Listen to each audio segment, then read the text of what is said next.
In this video, I will show you how to fix packet loss and packet burst in Modern Warfare 3.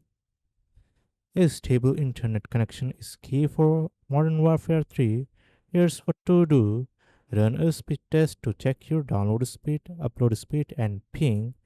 Restart your router, unplug it, wait for 30 seconds and plug it back in. Use a wired connection.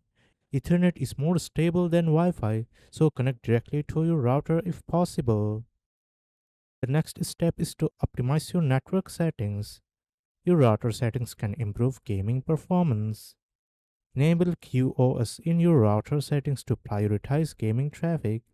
Close background apps that use internet like downloads or streaming services. The next step is to update your game and system. Ensure Modern Warfare 3 is updated to the latest version to fix any bugs. Check for firmware updates on your router and update your gaming system if needed. The next step is to use a game booster. A game booster can optimize your data route to Modern Warfare 3 servers. Download and use a game boosters like No Ping. Choose a server location close to Modern Warfare 3 servers for the best results. The next step is to adjust in-game settings. Modify Modern Warfare 3 settings to reduce network strain, like lower graphics quality to lessen system load. Disable on-demand texture streaming if you are on a slower connection. If it doesn't help, then contact your ISP. Contact them and explain the problem.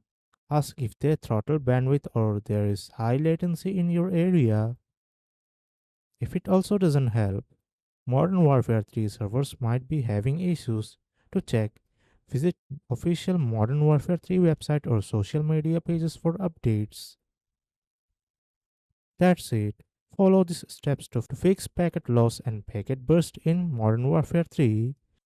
If this video helps, like, share, and subscribe.